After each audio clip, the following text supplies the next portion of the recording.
Hey, good morning. Welcome back to Worldviews in Conflict.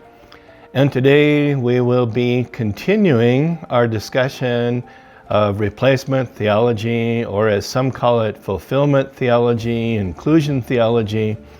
And we'll talk about those terms a little bit.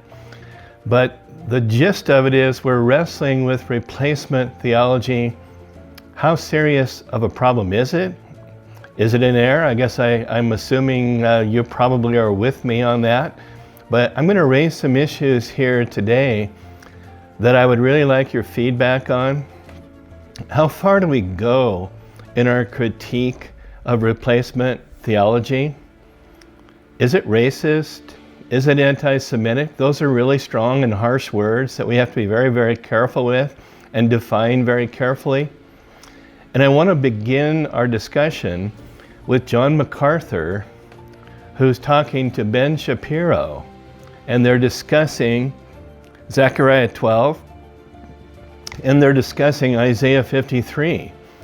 And essentially, John MacArthur is sharing the gospel with Ben Shapiro as he does it.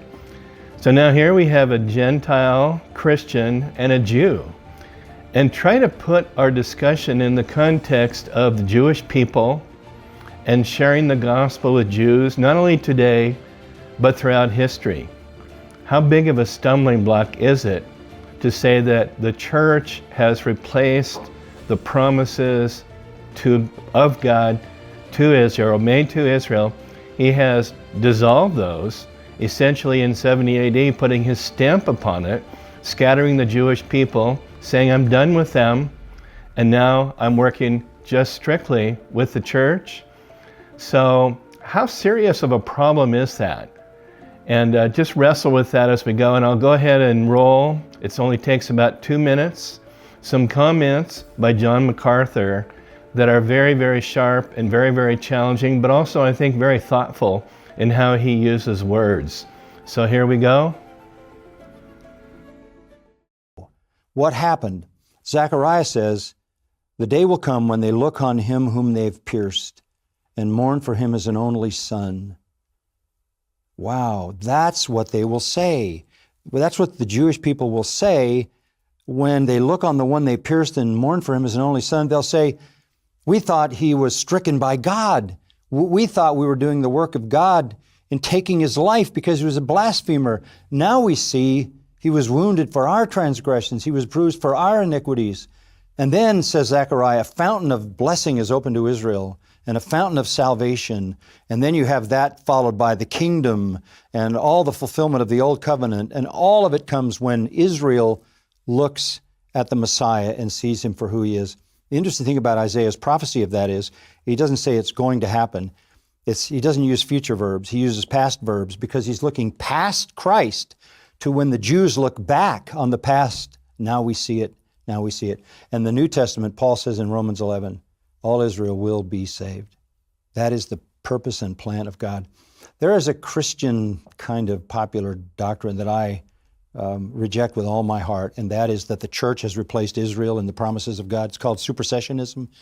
I don't believe in that. I think that, honestly, hate to say this, but I honestly think it is a latent form of anti-Semitism to say that. You can't tell me that God made promises in the Old Testament to his people Israel concerning his future kingdom and salvation, and that he would give them a new heart and a new spirit, and he would write his laws in their heart, and they would be saved, and he would be their king, and they would be his people, and all those kingdom prophecies. You can't possibly tell me that God didn't mean what he said. Okay, broke it off right there.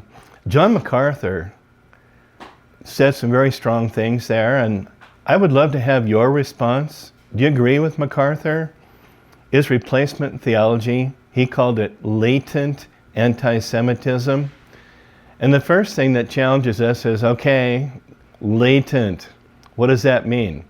I'm going to give you a short definition here as we begin to unpack what John MacArthur is saying. Latent, of a quality or state, existing but not yet developed, or manifest, hidden or concealed. So let's just dwell on that for a second. He called it latent anti-Semitism. In other words, it exists, but is not yet fully developed or manifest, hidden or concealed. So as I look at that definition, then I'm going to have to say anti-Semitism in the replacement theology, according to, if it's latent, it does exist. It's not fully developed. Would it be fair to say that it's on a spectrum? That the term and the belief system itself is latent anti-Semitism existing, but not yet developed? Is that a fair term? It's not developed or manifest. It's hidden or concealed, but it is there. It is there. And I guess we have to wrestle with that as we look at life right now. And they were discussing in that little interchange, they were discussing Zechariah chapter 12 and picking it up in verse 10. And as I was watching, I was noticing, MacArthur, in talking to Ben Shapiro, he's trying to build a bridge to a Jewish person. And I would ask you, what kind of a bridge can you build when you say, the promises, like in Zechariah, where I will look upon the house of David, upon the inhabitants of Jerusalem, I will pour out upon them the spirit of grace and of supplications, and they shall look upon me whom they have pierced, and they shall mourn for him as one mourns for his only son, and shall be in bitterness for him as one is in the bitterness for his firstborn. In that day there shall be a great mourning in Jerusalem, as the mourning of Hadradrimon in the valley of Megiddon. And the land shall mourn, every family apart, the family of the house of David apart, and their wives apart, the family of the house of Nathan apart, and their wives apart. Just continuing down through the passage, how effective would we be in reaching out to a Jew and saying, what it says here in Zechariah, that's been fulfilled in Jesus, it's now fulfilled in the church. We call that fulfillment theology. What we mean by that is those promises are now taken by the church. Now come, why don't you join us and become a Christian? All the promises throughout the Bible are no longer yours. They're the family of God in the church. Those are revoked in your life, or I should say fulfilled, not revoked. And here, welcome into the family. Reject the promises to the Jewish people. God is done with you. Don't you realize in 70 AD, when he scattered you, that was his stamp that he's done with you? The regathering in 48, historical happening, but nothing biblical about that.